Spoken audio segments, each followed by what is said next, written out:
पास जो लैम्डा होता है ना, लैम्डा जिस तरह से हम कहते हैं ना कि चैनल की लेंथ, मैंने आपसे स्टार्ट में कहा था कि टेक्नोलॉजी का नेम किस पे बेस्ड होता है, चैनल की लेंथ के ऊपर बेस्ड होता है ना, ठीक है।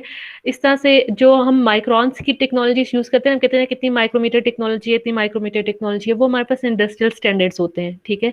सम टाइम हमें क्या करना पड़ता है कि हमें लेबोरेटरी पर्पस के लिए या रिसर्च पर्पस के लिए या एजुकेशन पर्पस के लिए, कि हम स्टूडेंट्स को थोड़ा सा समझा सकें कि मतलब अगर आप एक काम करें तो आपने किन चीज़ों को सीमॉस के लिए आपने फॉलो करना है। तो मॉसेस ने कुछ रूल्स डिफाइन किए हैं, लेकिन वो रूल्स उसने डिफाइन किए वो in term of lambda define किए हैं। तो आप देखें जब आप काम भी करते हैं तो आपकी स्क्रीन के ऊपर भी लेमडा लिखा हुआ आता है, ठीक है। और साथ में ये लिखा हुआ जरूर आ जाता है कि ये लेमडा इज इक्वल टू इतने माइक्रोन के इक्वल है।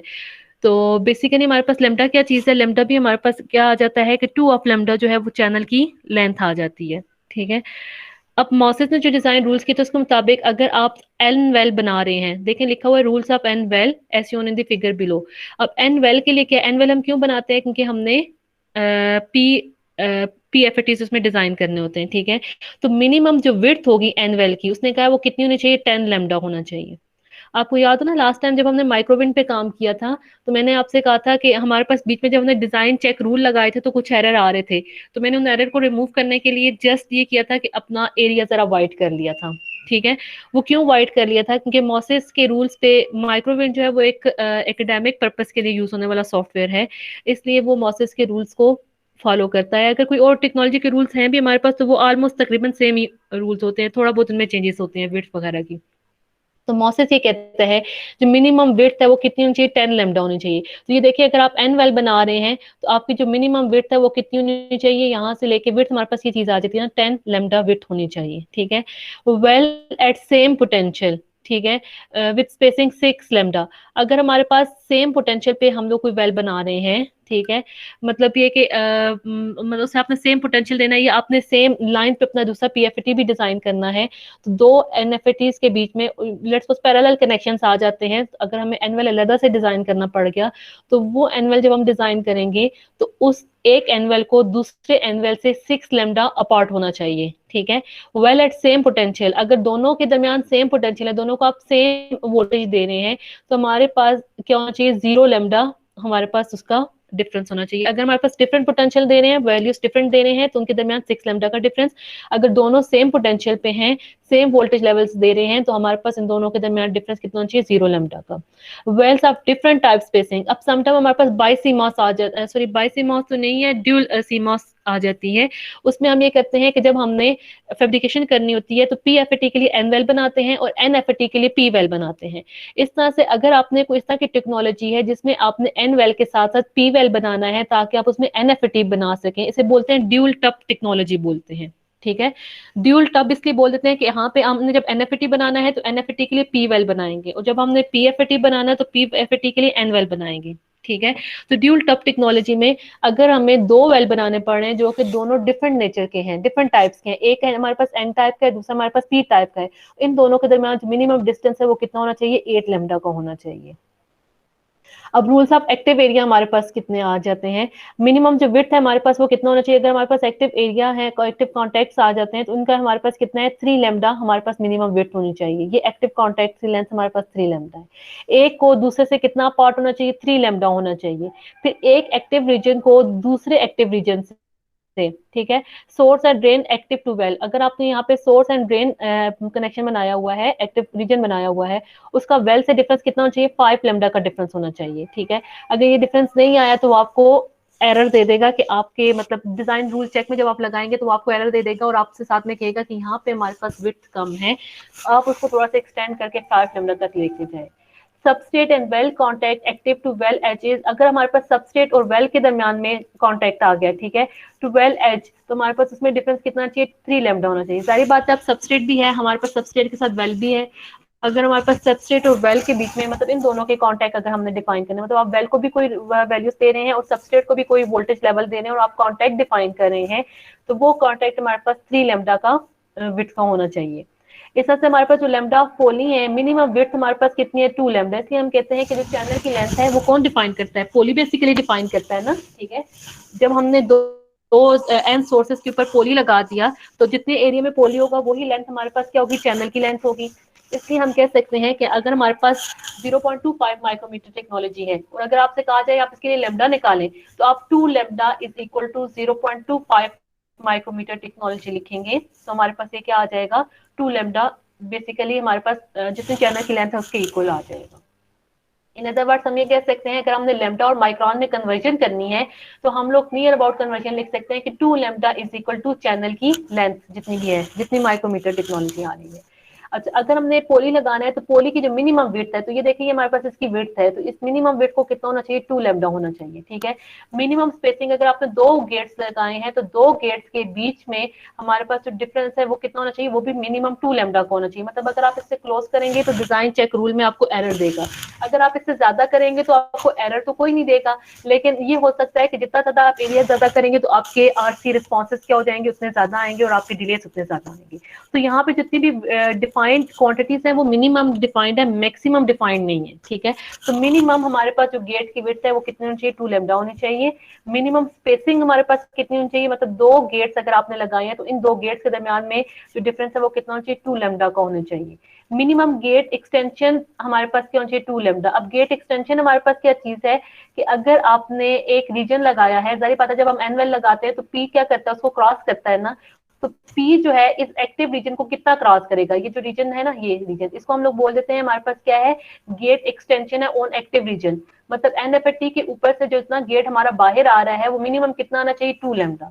अगर इससे कम आएगा तो आपको हाँ एरर दे देगा। ठीक है, minimum field poly to active, मतलब ये कि अगर हमारे पास पोली का जो एक्टिव रीजन के साथ जो डिस्टेंस है हमारे पास, ये तो एक्सटेंशन आ गया ना, ठीक है, लेकिन अगर आपका एक्टिव कांटेक्ट नहीं भी है तो पोली का एक्टिव रीजन से 1 लैम्डा का डिफरेंस मस्ट होना चाहिए। अगर आपने पोली को एनएफटी पे बनाया है तो गेट को 2 एनएफटी रीजन से कितना बाहर आना चाहिए, 2 लैम्डा बाहर आना चाहिए। ठीक है, गेट्स की विड्थ कितनी होनी चाहिए, मिनिमम 2 लैम्डा होनी चाहिए। 2 गेट्स के दरमियान में डिफरेंस कितना होना चाहिए, 2 लैम्डा होना चाहिए। और अगर हमारे पास कहीं एक्टिव रीजन के ऊपर आपने कोई पोली का रीजन आपने प्लॉट किया हुआ है, मतलब जिसका अगर इस एक्टिव रीजन से कांटेक्ट नहीं भी है, तो एक्टिव और पोली रीजन के दरमियान में 1 लैम्डा का डिफरेंस होना मस्ट है। अच्छा, रूल्स ऑफ कांटेक्ट टू पोली 1, अगर मतलब गेट के दरमियान में गेट का और कांटेक्ट, जो अगर हम गेट के ऊपर कांटेक्ट डिफाइन कर रहे हैं उनके रूल्स क्या है, तो जो हमारे पास कांटेक्ट का साइज है, मिनिमम साइज कांटेक्ट का जो है वो कितना होना चाहिए, 2 लैम्डा क्रॉस 2 लैम्डा, मतलब 2 लैम्डा उसकी विड्थ होनी चाहिए और 2 लैम्डा उसकी हाइट होनी चाहिए। और दो हमारे पास जो अगर हमारे पास पोली का कांटेक्ट से जो डिफरेंस होना चाहिए, मतलब अगर ये पोली है तो कांटेक्ट को पोली से 1 लैम्डा अंदर होना चाहिए, मतलब जो कांटेक्ट के दरमियान में और पोली के एंड होने के बीच में एटलीस्ट 1 लैम्डा का डिफरेंस होना चाहिए।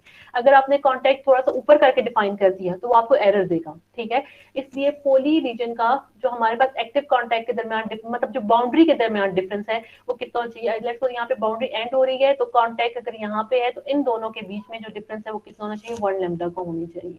ठीक है, मैंने रिकॉर्डिंग स्टार्ट की थी कि नहीं, मुझे लगता है मैंने रिकॉर्डिंग स्टार्ट नहीं की। नो मैम, हाँ स्टार्ट है अच्छा, इतना से अगर 2 कांटेक्ट है तो दोनों कांटेक्ट को हम बहुत क्लोज नहीं रख सकते, दोनों कांटेक्ट को भी 2 लैम्डा डिफरेंस पे होना चाहिए। ठीक है, मतलब जब अगर हम लेआउट डिजाइन कर रहे हैं, अगर हम किसी सॉफ्टवेयर को यूज कर रहे हैं और अपना डिजाइन वेरीफाई कर रहे हैं तो हमें ये डिजाइन चेक रूल लाजमी फॉलो करने हैं। अगर आप नहीं करेंगे तो डिजाइन चेक रूल आपको एरर दे देगा, और वो क्या एरर देगा कि आपको मिनिमम ये स्पेसिफिकेशन मीट करनी है। तो इस तरह से अगर हमने 2 कांटेक्ट लगाए तो दोनों कांटेक्ट के दरमियान डिफरेंस भी 2 लैम्डा होना चाहिए। एक कांटेक्ट अगर हम खुद बना रहे हैं मेटल का और पोली का कांटेक्ट, तो हमारे पास ऐसे तो हमारे पास माइक्रोमीटर में तो बने बनाए हैं ना, ठीक है, अगर आप खुद कांटेक्ट बना रहे हैं इन दैट केस आपको इसकी विड्थ भी मिनिमम 2 लैम्डा होनी चाहिए और इसकी हाइट भी हमारे पास 2, मतलब 2 क्रॉस 2 लैम्डा का हमारे पास इसका कांटेक्ट का साइज होना चाहिए। अब ये हमारे पास पोली के साथ है, मतलब गेट का जो कांटेक्ट डिफाइन करेंगे उसके लिए। अब हमारे पास है rule for contact to active region, मतलब अगर हमारे पास एक्टिव रीजन क्या है, n+ रीजन जो है, n+ और p+ रीजन है। एग्जैक्ट कांटेक्ट साइज हमारे पास क्या है, 2 लैम्डा क्रॉस 2 लैम्डा। यहाँ पे भी हमारे पास जो साइज है, मतलब जो ये एक्टिव कांटेक्ट है ये कितना चाहिए, 2 क्रॉस 2 लैम्डा का होना चाहिए। दोनों कांटेक्ट को कितने डिस्टेंस होना चाहिए, 2 लैम्डा पे। अगर हमने 2 कांटेक्ट डिफाइन किए हैं उनके दरमियान मिनिमम डिस्टेंस 2 लैम्डा का होना चाहिए। मिनिमम एक्टिव ओवरलैप, अगर हम लोग सेम हमारे पास अगर एक्टिव के अंदर हम लगा रहे हैं तो अगेन एक्टिव की बाउंड्री के बीच में और कॉन्टेक्ट के, मतलब ये नहीं कि आप कॉन्टेक्ट को बिल्कुल इस बाउंड्री पे लगा देंगे, नहीं, कॉन्टेक्ट को और एक्टिव के जो बाउंड्री के डिस्टेंस है वो कितना चाहिए, 1 लैम्डा होना चाहिए। पोली के लिए भी यही है और एक्टिव रीजन के लिए भी यही है। मिनिमम कॉन्टैक्ट स्पेसिंग 2 लैम्डा होना चाहिए और minimum spacing to gate of transistor. अच्छा, अब हमारे पास जो कॉन्टैक्ट, अगर हमने एक्टिव रीजन में एन में कॉन्टैक्ट डिफाइन किया है और साथ में गेट है, तो गेट को इस कॉन्टैक्ट से एटलीस्ट 2 लैम्डा के डिस्टेंस, ये एन रीजन है, ठीक है। इसमें अगर हमने कोई कॉन्टैक्ट डिफाइन किया तो जो कॉन्टैक्ट हम डिफाइन करेंगे उससे गेट से 2 लैम्डा के डिस्टेंस पे होना चाहिए, ठीक है। अगर आपका गेट टूवर्ड्स गेट हो गया, कॉन्टैक्ट आपका टूवर्ड्स गेट हो गया, तो आपको एरर देगा। तो इन दोनों के दरमियान में मिनिमम जो डिस्टेंस है वो कितना होना चाहिए, 2 लैम्डा का होना चाहिए। अब नेक्स्ट हमारे पास क्या है, रूल्स ऑफ मेटल्स। अगर हम मेटल लाइंस डिफाइन करें कॉन्टैक्ट के लिए, तो मिनिमम विड्थ हमारे पास किसी भी मेटल की कितनी चाहिए, 3 लैम्डा होनी चाहिए। मतलब अगर आपने एक मेटल उठाया और एक मेटल की लेयर डिफाइन कर रहे हैं, तो मिनिमम जो मेटल की विड्थ होनी चाहिए वो कितनी चाहिए, 3 लैम्डा होना चाहिए। ये मेटल 1 के लिए है, ठीक है। जो मिनिमम स्पेसिंग है मेटल 1 की दूसरी मेटल 1 से, ये भी कितनी चाहिए, 3 लैम्डा की होनी चाहिए। मतलब जो हम लेयर लगा रहे हैं ना, वो लेयर जो वाइड होनी चाहिए, मतलब जो स्ट्रिप हम लगा रहे हैं वो स्ट्रिप 3 लैम्डा की होनी चाहिए। एक मेटल स्ट्रिप की दूसरे मेटल स्ट्रिप से डिस्टेंस भी कितना होना चाहिए, 3 लैम्डा का होना चाहिए। Minimum overlap of poly contact. अगर पोली कॉन्टैक्ट के ऊपर हमने मेटल लगाया, मेटल लगाते हैं, मेटल के ऊपर कॉन्टैक्ट डिफाइन करते हैं ना, ठीक है। अगर हम कॉन्टैक्ट डिफाइन कर रहे हैं तो कॉन्टैक्ट का और जो मेटल का लेयर है उसके दरमियान भी डिस्टेंस कितना होना चाहिए, 1 लैम्डा का ओवरलैप होना चाहिए। मतलब minimum overlap of poly contact. अगर हमने पोली के लिए कॉन्टैक्ट डिफाइन किया तो जो मेटल की लेयर है उससे उस कॉन्टैक्ट के ऊपर 1 लैम्डा का कॉन्टैक्ट से ऊपर होना चाहिए, ठीक है। अगर ये मेटल की लेयर है और ये कॉन्टैक्ट है, तो इस मेटल की लेयर को इससे 1 लैम्डा ओवरलैप करना चाहिए। इस तरह से हम लोग minimum overlap of active region, ये तो हमारे पास गेट के लिए था। अगर हमने एन प्लस रीजन के ऊपर एन लेयर लगाई हुई है, तो उसके लिए भी हमारे पास ओवरलैप कितना चाहिए, 1 लैम्डा को। मतलब दोनों के लिए सेम है, चाहे वो गेट पे आप कॉन्टैक्ट डिफाइन करें या आप एक्टिव रीजन पे कॉन्टैक्ट डिफाइन करें और आपने ऊपर मेटलाइजेशन की हुई है, मेटल की लेयर लगाई हुई है, तो मेटल का जो ओवरलैप रीजन है पोली से, वो भी 1 लैम्डा होना चाहिए। और जो गेट के साथ, मतलब ये पोली का है, ठीक है, क्योंकि जो लेयर्स हमें इस तरह से लाइनें नजर आ रही है ना, ये बेसिकली पोली को डिफाइन करता है। और जो ट्रांसपेरेंट है वो किसको डिफाइन कर रहे हैं, वो एक्टिव रीजन को डिफाइन करते हैं। अच्छा, रूल्स ऑफ वाया 1। हम लोग ज्यादा वायास यूज नहीं करते, लेकिन अगर हम वायास डिफाइन करेंगे तो वाया, अगर हम खुद होल क्रिएट करके हम उसमें मेटलाइजेशन कर रहे हैं, तो मिनिमम साइज का कितना चाहिए, 2 लैम्डा इंटू लैम्डा होना चाहिए, ठीक है। मतलब 2 लैम्डा की विड्थ होनी चाहिए और 1 लैम्डा हमारे पास क्या होना चाहिए, उसकी हाइट होनी चाहिए। और दो वायर्स के बीच में, मतलब दो होल्स के बीच में हमारे पास डिस्टेंस कितना चाहिए, 3 लैम्डा का होना चाहिए।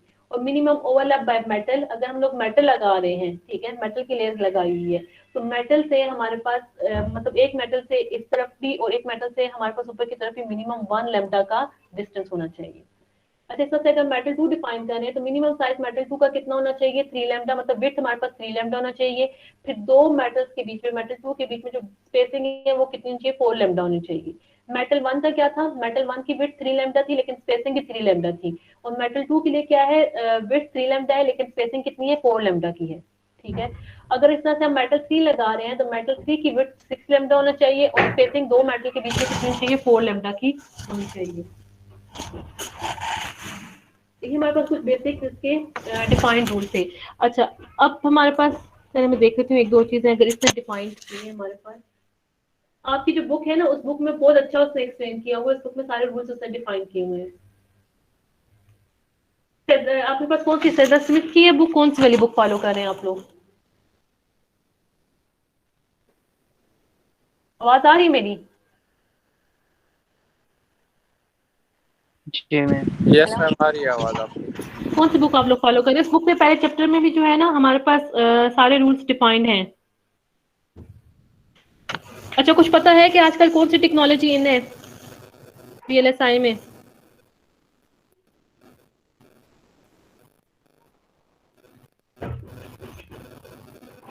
कौन सी लैम्डा टेक्नोलॉजी आजकल चल रही है? कौन सी वाली? Nano 7 nano. 7 नैनोमीटर। 7 नैनोमीटर की चल रही है। अभी तक तो 7 नैनोमीटर तो आया ही नहीं है। मैम जो सीपीयूज होते हैं, चिप्स जो हैं, वो अभी 7 हाँ जी, नैनोमीटर में जो है अवेलेबल है। 14 से आपकी 7 में आवाज कट रही शिफ्ट है। हुई। अच्छा, आपने क्या बोला? मैम जो सीपीयूज अच्छा, मैं की अभी चिप्स तक, हैं वो 20 नैनोमीटर में अवेलेबल है। इंटेल और एएमडी जो है, इंटेल तो नहीं, एएमडी जो है वो प्रोड्यूस कर रहा है। अच्छा, तो जितनी मुझे इन्फॉर्मेशन है, जितना मैंने जब तक पढ़ा हुआ था, तब तक तो 2022 तक 11 नैनोमीटर की टेक्नोलॉजी एक्सपेक्टेड थी। ठीक है, मतलब 2018 तक तो नहीं है, 2019 में क्योंकि मैंने वीएलएसआई पढ़ाई नहीं है, इसलिए, और 2020 में भी मैंने वीएलएसआई नहीं पढ़ाई, लेकिन 2018 तक 16 नैनोमीटर की टेक्नोलॉजी आई हुई थी। ठीक है, और 2020 में तब तक जो एक्सपेक्टेड थी वो 11 नैनोमीटर थी। तो इसलिए आजकल का ट्रेंड अब मुझे नहीं पता, क्योंकि मैंने 2 सेमेस्टर्स ये कोर्स नहीं पढ़ाया, तो मैंने इसलिए देखा भी नहीं कि करंटली कौन सी टेक्नोलॉजीज चल रही है। लेकिन मुझे लगता है कि 7 नैनोमीटर तक तो अभी नहीं पहुंचे होंगे, अब इतना भी फास्ट टेक्नोलॉजी नहीं जा रही कि 7 नैनोमीटर तक जाए। ठीक है, हाँ, ये हो सकता है कि 8 तक हो या 9 तक हो, या मतलब बहुत हुआ तो 10 तक, 10 नैनोमीटर तक चला गया हो, लेकिन जो एक्सपेक्टेड थे ना 2020 तक एक्सपेक्टेड डेटा था, उस मुताबिक 11 नैनोमीटर एक्सपेक्टेड था। ठीक है, अच्छा, अब स्टार्ट करते हैं हम लोग अपना डिजाइन। आज की जो लैब है हमारी, लैब नंबर 7 है, लैब नंबर 6 है, सॉरी। लास्ट लैब होगी थी आप लोगों से? Yes ma'am. मैम उसमें ये समझ नहीं आ रही थी कि जो इनपुट फ्रीक्वेंसी और गेट फ्रीक्वेंसी है उसमें रिलेशनशिप क्या है मैम? तो वो आप निकालेंगे ना, वही तो मैंने देखना है कि आप लोगों ने सर्किट वो किए, ड्रा किए थे। यस मैम, बाकी सब कुछ होगा, तो उसी की वजह उनके से मेरा रिजल्ट में पास कुछ अभी तक डिफरेंस सब। नहीं आ रहा था? मैम आ रहा था डिफरेंस। रिजल्ट में डिफरेंस जी आ रहा मैम। था? जी मैम। रिजल्ट में यस डिफरेंस मैम। आ रहा था जब आप फ्रीक्वेंसी कम या ज्यादा कर रहे थे? हाँ मैम, जब लोअर थी फ्रीक्वेंसी तब ठीक आ रहा था, बस ये यही मैंने नोट किया था, जब लोअर था तो ठीक आ रहा, और जब हाईयर थी फ्रीक्वेंसी तब फिर मसला कर रहा था, ग्राफ ठीक नहीं आ रहा था। हाँ, तो ये मसला ही तो निकालना है, ये मसला क्यों आता है।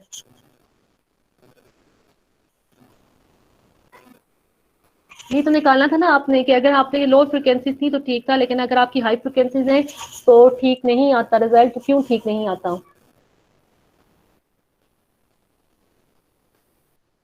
Okay ma'am. ये आप मुझे सबमिट करवा देंगे, फिर मुझे नेक्स्ट लैब में याद रहेगा, मैं आपको बता दूंगी कि मतलब क्या रीजन क्या है। ठीक है, आज का दिन क्योंकि आपका ठीक है भी मैम। है ना, मैंने अभी बता दिया, तो आप लोग सारे लिख के भेज देंगे। अच्छा, आज हमारी लैब नंबर 6 है। सिंपल सी लैब है, पहले क्योंकि हमने लास्ट टाइम सिर्फ एक एनएफटी और पीएफएटी के कैरेक्टरिस्टिक्स देखे थे, स्ट्रॉन्ग लॉजिक 0, स्ट्रॉन्ग लॉजिक 1। आज जो हम लोग लैब कर रहे हैं वो हम क्या कर रहे हैं, डिजाइन कर रहे हैं सीमॉस लॉजिक गेट्स लेआउट्स इन माइक्रोविंड। मतलब माइक्रोविंड में सिंपल गेट्स के डिजाइन कर रहे हैं लेआउट्स। तो जो यहाँ पे डिजाइन है सॉफ्टवेयर वही है माइक्रोविंड जो हमने यूज किया हुआ है। डायरेक्ट डिजाइन की तरफ आते हैं। डिजाइन में जो यहाँ पे डिजाइन किया वो कौन सा नैंड गेट डिजाइन किया हुआ है। ठीक है, नैंड गेट में लेआउट डिजाइन आती है ना बनानी नैंड गेट की। अब तो आप कॉम्प्लेक्स गेट भी कर चुके होंगे। जी मैम। नैंड गेट के लिए क्या होता है हमारे पास, नैंड गेट में 2 एनएफटीज होते हैं और 2 हमारे पास क्या है, पीएफटीज होते हैं। क्यों हैंग हो गया?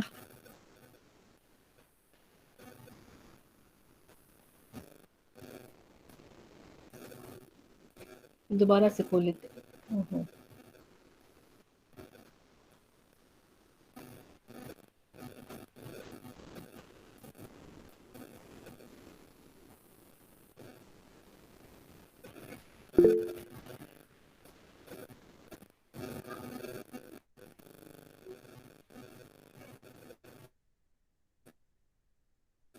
एग्जाम्स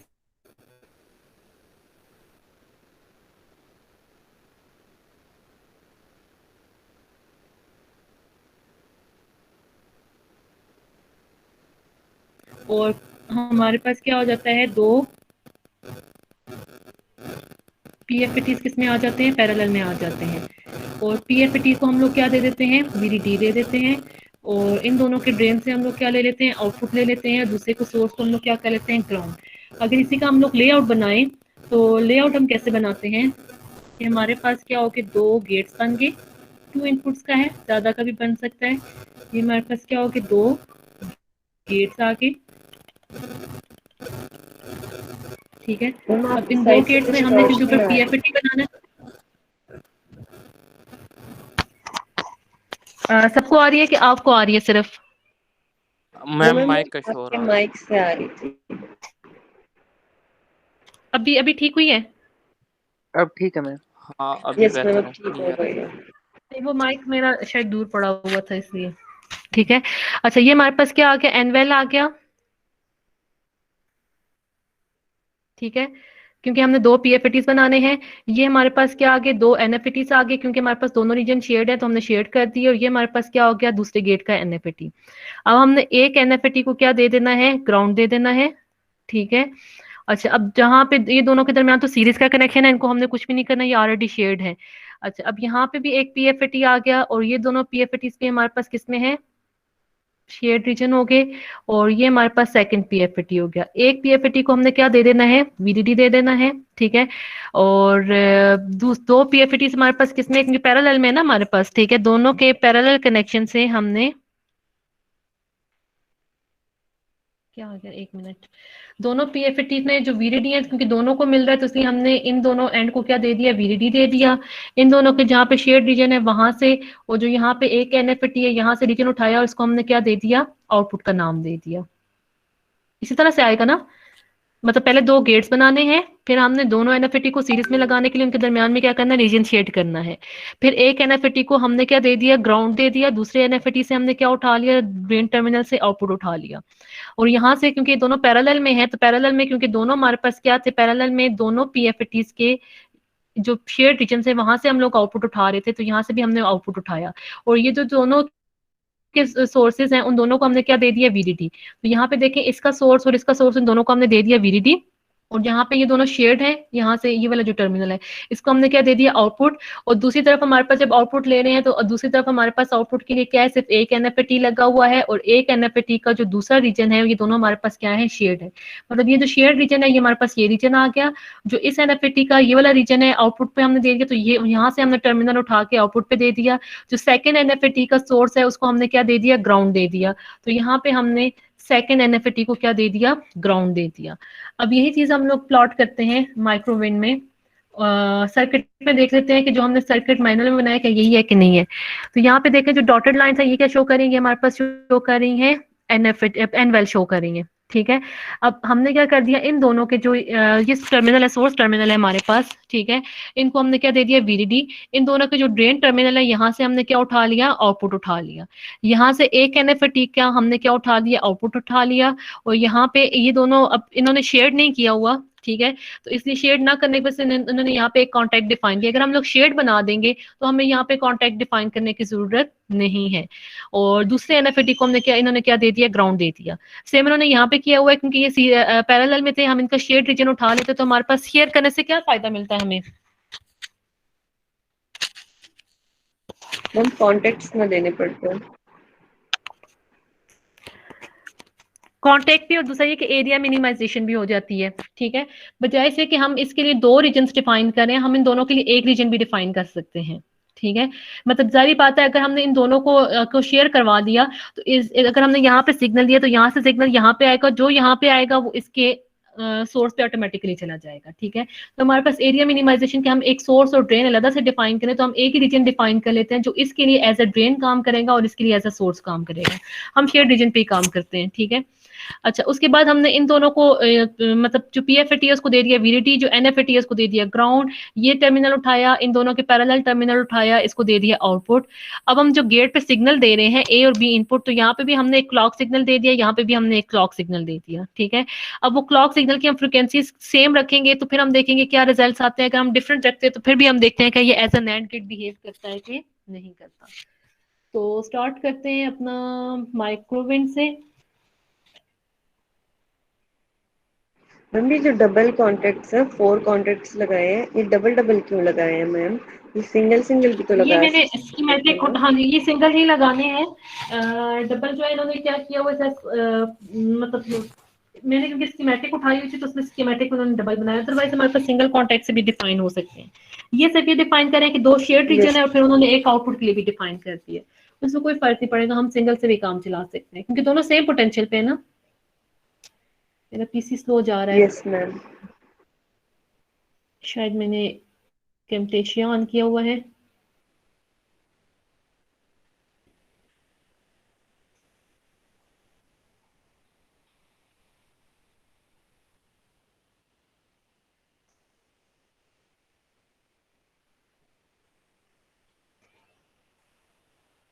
अच्छा, मुझे साथ में ये भी बता दें अभी आप VLSI पे किधर पहुंचे हैं, ताकि मैं अगली लैब्स उस मुताबिक RC रिस्पॉन्सेज कर चुके हैं, मॉडल डिजाइनिंग कर चुके हैं।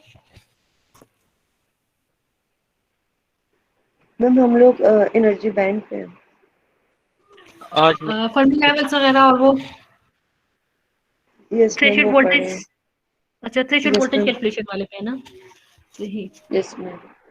फिर हम इंशाल्लाह मिड के बाद फिर वो रिलैक्स कर लेते हैं। अच्छा, यहाँ पे स्लाइड फाउंड्री कर लेते हैं।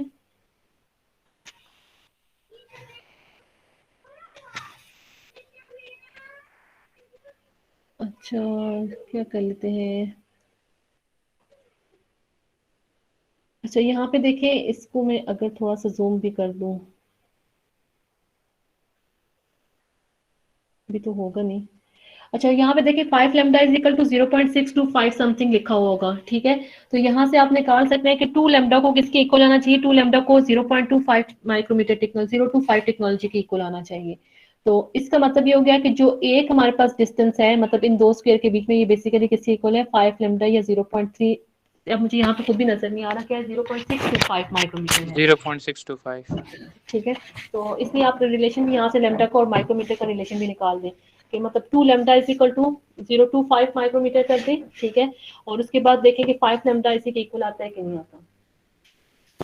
अच्छा, अब हम स्टार्ट करते हैं। सबसे पहले क्या बनाना है, हमने एनवेल पीएफटी बनाना है। पीएफटी के लिए एनवेल बना देते हैं। मैंने फिलहाल रीजन में वो डिफाइन नहीं किया कि कितना हमारे पास इसमें साइज डिफाइन नहीं किया, लेकिन अगर आप मॉसेस के रूल्स डिफाइन करें तो आप 10 लैम्डा से 10 लैम्डा कर सकते हैं। ये आपका रूलर डिफाइंड है यहाँ पे।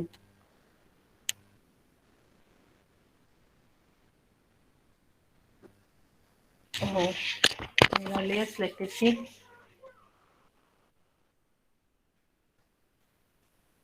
चलें डिफाइन करते हैं, फिर आखिर में हम इनके रीजन्स भी देख लेते हैं कि कितने साइज के अंदर लगे। 5 लैम्डा 10 लैम्डा अगर हम मिनिमम लगाएं तो इतना इनफ है, ठीक है। लेकिन फिलहाल हम इसलिए कि हम लोग अपने एरिया से ज्यादा फोकस करें कि हमारे पास एज अ लॉजिक वेरीफाई, मतलब लेआउट सही बनाई है कि नहीं बनाई। फिर एक टाइम आएगा जिसमें हम लोग डिजाइन पे भी रिस्ट्रिक्शन होंगे, ताकि हमारे पास रिस्पॉन्सेज मिनिमम आए, उसके लिए हमें साइज मिनिमम रखना पड़ेगा। अच्छा, उसके बाद एन प्लस डिफिजन रीजन हमारे पास आ गए, ठीक है। इस एन को थोड़ा सा हटाते हैं, हम इसे थोड़ा सा वाइड करते हैं। ये हो गया। अब इसके अंदर हमने क्या बना देते हैं, 2 पी। ये हमारे पास क्या आ गए, पी रीजन आ गए। अच्छा, अब इसके ऊपर हमने पोली के 2 गेट्स बनाने हैं। ये एक गेट आ गया और ये हमारे पास इसका दूसरा गेट आ गया। अच्छा, उसके बाद हमारे पास, अब मेरे देखिए ये बहुत एक्स्ट्रा एक्स्ट्रा रीजन जा रहे हैं, मैं जस्ट लॉजिक वेरीफाई करने के लिए बना रही हूँ। अच्छा, उसके बाद हमारे पास नेक्स्ट क्या है, हमने कॉन्टैक्ट डिफाइन करने हैं। कॉन्टैक्ट मेटल एंड पोली है, एन प्लस कॉन्टैक्ट, ये आ गया, ठीक है। अच्छा, उसके बाद हमने सबसे पहले मेटल लगा देते हैं।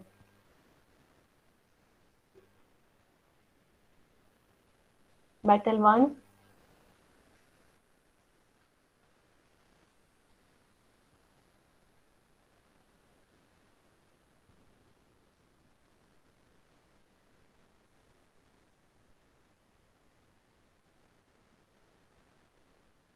उसके बाद मेटल 1 हमने लगा दिया यहाँ पे ग्राउंड देने के लिए। और ये हमारे पास क्या हो गया, आउटपुट टर्मिनल। और यहाँ पे हम लोग 2 लगा देते हैं मेटल के रीजन।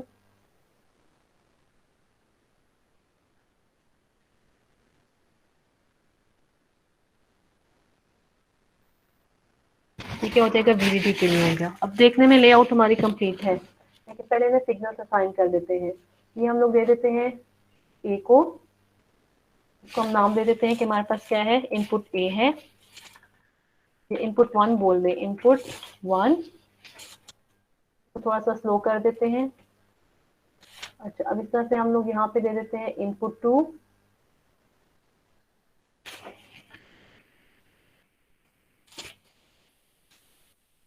ये 1.950 है। अगर आप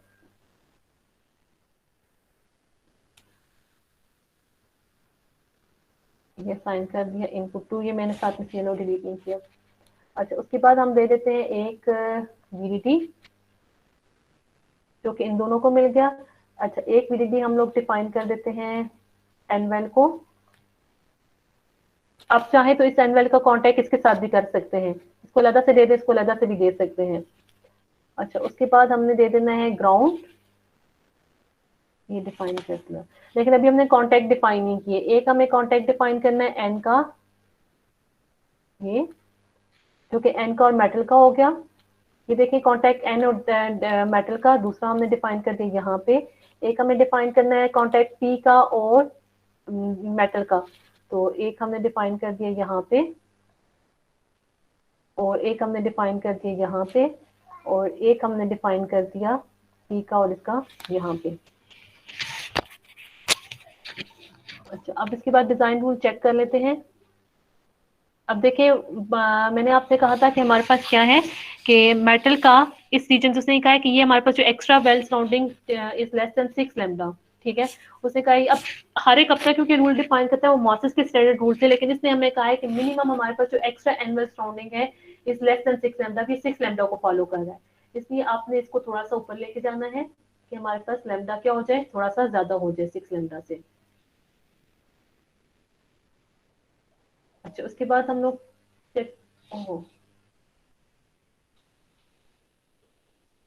अच्छा, अब दूसरा हमारे पास एरर क्या दे रहा है, और कर लेते हैं हमें ताकि नजर आ जाए। ग्राउंड नहीं किया, ग्राउंड दिया हुआ है VSS। अच्छा, मैंने VDD को वोल्टेज सिग्नल भी नहीं दिया हुआ। VDD 2.5 पे काम करता है, 5 वोल्ट दे दें साइन। अब जहाँ पे वहां पे 5 देंगे तो फिर हमें यहाँ पे भी 5 करना है असाइन।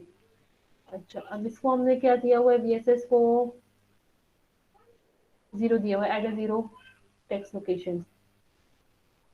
अच्छा, क्लॉक सिग्नल को भी हमने 2.5 दिया हुआ है, 2.5 से हम क्या कर लेते हैं, 5 पे काम कर लेते हैं। इनपुट 1 को भी हम लोग क्या दे देते हैं, 5 दे देते हैं। आउटपुट हमने डिफाइन ही नहीं किया साइन। आउटपुट हम कैसे देखेंगे, आउटपुट के लिए हम डिफाइन कर लेते हैं विजिबल नोड, इसको आउटपुट का नाम दे देते हैं। अब रन करके देखते हैं कि क्या होता है हमारे पास। कुछ तो आ गया, अब वो कुछ क्या आया ये हमने वेरीफाई करना है। अच्छा, यहाँ पे देखें हमारे पास क्या है, जब यहाँ पे 0 और 1 है तो NAND क्या देगा, 0 1 के लिए 1 दे रहा है ना, 1 दे रहा है। अब यहाँ पे 1 और 0 है, 1 और 0 के लिए हमें क्या दे रहा है, 1 दे रहा है। अगर दोनों 1 1 है तो 1 1 के लिए हमें क्या दे रहा है, 0 दे रहा है, ठीक है। इस तरह से अगर दोनों 0 0 है तो दोनों 0 के लिए हमें क्या दे रहा है, 1 दे रहा है। अगर आप चाहें तो आप इसको 20 नैनोसेकंड के लिए करके दोबारा प्लॉट करके देख लें। अच्छा, यहाँ पे हमारे पास क्या है, आउटपुट हमारे इनपुट हमारे पास 2 कितना है, 1 पे है, और ये इनपुट कितना है, 0 पे, और 1 और 0 के लिए आउटपुट क्या आ रही है, 1 आ रही है। अब ये भी 1 है और ये भी 1 है हमारे पास, तो 1 के लिए हमारे पास आउटपुट कितनी आ रही है, 0 आ रही है, ठीक है। अच्छा, अब दोनों 0 0 3 पे आ जाए, ये 0 0, ये भी 0 है, ये भी 0 है। मैंने थोड़ा सा ऊपर क्लिक कर दिया, ठीक है। 0 0 पे हमारे पास आउटपुट क्या आ रही है, यहाँ पे 1 आउटपुट आ रही है, ठीक है। इसका मतलब है हमारे पास जो लॉजिक है हमारी NAND गेट की वो वेरीफाई हो रही है। 1 0 के लिए 1 1 1 के लिए क्या आ रहा है, 0 0 0 के लिए क्या आ रहा है, 1 0 1 के लिए क्या आ रहा है, 1। तो इसका मतलब है कि हमारा जो NAND गेट है जो हमने बनाया वो लॉजिकली वेरीफाई कर रहा है। अब जो इसने हमें यहाँ पे टाइम दिया हुआ 43 पिकोसेकंड, ये हमारे पास क्या टाइम है कि जब हमारे पास आउटपुट 1 से 0 में आ रही है, फॉल टाइम आ गया, ठीक है। ये भी इसका फॉल टाइम आ गया, ये भी इसका हमारे पास क्या आ गया, फॉल टाइम आ गया। अगर हम वेरी करना चाहें तो आप देखेंगे अगर आपने यहाँ पे साइजेस डिफरेंट रखे हैं तो आपके साइजेस डिफरेंट रखने की वजह से आपके जो फॉल टाइम है वो क्या, राइज और फॉल टाइम क्या हो सकते हैं, डिफरेंट आ सकते हैं, ठीक है। यहाँ तक समझ आ गई सबको? Yes ma'am. जी मैम। साइज डिफरेंट रखने से फॉल और राइज टाइम डिफरेंट आता है। अगर आपने हमारे पास क्या चीज हो गया, अगर आपने एन बेल का साइज आपने डिफरेंट रखा तो आपके पास क्या हो जाएगा, एंगल का साइज कम या ज़्यादा करने से हमारे पास मतलब जब भी ओमेगा बाय एल की रेशियो आएगी ना जहाँ जहाँ पे, तो हमारे पास राइज और फॉल टाइम क्या करेंगे, वेरी करेंगे। ओमेगा बाय एल की रेशियो क्या है, विड्थ और लेंथ की रेशियो। अगर आपने यहाँ पे गेट की लेंथ वेरी कर दी तो तब भी हमारे पास क्या आ जाएगा, राइज और फॉल टाइम डिफरेंट हो सकता है। मतलब ये पोली, जाहिर बात है वो यहाँ पे कोड डिफाइन कर रही है, पोली की विड्थ डिफाइन कर रही है, ठीक है। इस तरह से अगर आपने इसकी जो पी टाइप के रीजन है वो आपने ज्यादा ये कम कर दी, ये विड्थ आ जाएगी ना हमारे पास, ठीक है। मतलब इसको आपने स्ट्रिप को और ज्यादा वाइड करके लगाया तो इसका मतलब है आपके पास राइज और फॉल टाइम और ज्यादा वेरी करेंगे। अगर आपने इसको नैरो करके लगाया तो हमारे पास मतलब जो आप ये स्ट्रिप लगाती है ना, अगर आपने इतना साइज रखा तो डिफरेंट आएगा, अगर आपने इतना साइज रखा तो डिफरेंट, क्योंकि ये हमारे पास ज्यादा वाइड है, ये हमारे पास कम वाइड है। इस तरह से अगर आपने पॉलीसिलिकॉन का गेट विड्थ डिफरेंट रखी तो ये डिफरेंट, अब ये भी काम करेगा, ठीक है। और अगर आपने ये रखा तो हमारे पास इसके लिए क्या आएगा, इसके लिए राइज टाइम डिफरेंट आएगा, राइज और फॉल टाइम डिफरेंट आएगा, ठीक है। अच्छा, और राइज और फॉल टाइम में से भी हमारे पास जो राइज टाइम है वो कौन डिफाइन करता है, क्योंकि हम 0 से 1 में जा रहे होते हैं ना, ठीक है। तो पी एफ ए टी के थ्रू डिफाइन होगा कि कितना टाइम, मतलब इसके कितने कैपेसिटेंस इफेक्ट्स हैं। और अगर हम फॉल टाइम देखते हैं तो फॉल टाइम कौन डिसाइड करेगा, एनएफईटी डिसाइड करेगा कि हमारे पास ये बात है, 1 से 0 पे आ रहे हैं, 1 से 0 का मतलब है सिग्नल यहाँ के बजाय अब यहाँ से जाके आउटपुट पे जाना शुरू होगा। तो फॉल टाइम कौन डिसाइड करता है, एनएफईटी डिसाइड करता है कि मतलब हमारे पास कितना फॉल टाइम कम या ज्यादा करना है, तो हमें इसके साइज को कम या ज्यादा करना पड़ेगा। समझ आ गई यहाँ तक? Yes ma'am. अच्छा, अब आपने नेक्स्ट क्या करना है, अपने ट्रांसमिशन गेट के लिए बनाना है और उसे आपने verified component systematic circuit diagram in design DSCH, उसे आपने डीएससीएच के साथ कंपेयर भी करना है। ट्रांसमिशन गेट आप ऑलरेडी डीएससीएच में कर चुके हैं ना, ठीक है। उसके रिजल्ट को जो यहाँ पे लेआउट का डिजाइन बनाएंगे उसके रिजल्ट को, उनके रिजल्ट को आपस में कंपेयर भी करना है। और उसके बाद हमारे पास क्या है, हमने नार गेट के लिए भी इसी तरह का सर्किट बनाना है और इसे डीएससीएच के रिजल्ट से कंपेयर करना है। मतलब एक आपने नार के लिए बनाना है और एक ने आपने ट्रांसमिशन गेट के लिए बनाना है। कर लेंगे? Transmission gate Yes. नैंड ही बनाना है? नहीं, ट्रांसमिशन गेट से कुछ नहीं बनाना, ट्रांसमिशन गेट को अलग से आपने डिजाइन करना है, उसका लेआउट बनाना है। मैम पी और नैंड एनएफईटी किया लगा गया ना, के नार रखना। हाँ, पीएफईटी बनाए, Yes, ma'am. एनएफईटी बनाए, इन्वर्टर बनाए। और उसके बाद देखें कि जब आप इनपुट सिग्नल को इनेबल करते हैं तो क्या वो उस वक्त ऑन होता है कि नहीं होता। और अगर आपके पास इनपुट सिग्नल मतलब जो इनेबल सिग्नल है वो ऑफ होता है तो उस वक्त हमारे पास वो एज एन ओपन बिहेव करता है कि नहीं करता, ठीक है। Yes, जी ma'am. अच्छा, पीएफईटी में और एनएफईटी में आपने एक और चीज, अभी आपने लैब बनाई नहीं है ना, जब आप लैब बनाएंगे ना तो पीएफईटी में और एनएफईटी में आपने एक और चीज एक्सप्लेन करनी है कि जब हम तो कहते हैं कि स्ट्रॉन्ग लॉजिक 0 को सपोर्ट करता है ना, ठीक है, और वीक लॉजिक 1 को सपोर्ट करता है, ठीक है। जिस तरह से जब आप गेट पे अगर आप सिग्नल दे रहे हैं, गेट को कभी 0 और 1, क्योंकि गेट पे मैंने आपसे कहा था ना क्लॉक सिग्नल देना है, आपने यही कहा था ना मैंने, Yes, ठीक yes, है। ma'am. तो जब आप गेट पे क्लॉक और सिग्नल देते हैं उसके मुताबिक जब हमारे पास गेट 0 होता है एनएफईटी में तो उस वक्त तो कोई कंडक्शन नहीं होनी चाहिए, यही बात है ना। अगर गेट 0 है तो एनएफईटी को कंडक्ट करना चाहिए, No, ma'am. एनएफईटी 1 पे कंडक्ट करता है। 1 पे कंडक्ट करता है। लेकिन अब जब टाइमिंग डायग्राम देखेंगे तो टाइमिंग डायग्राम में वहां पे ओपन शो हो रहा है,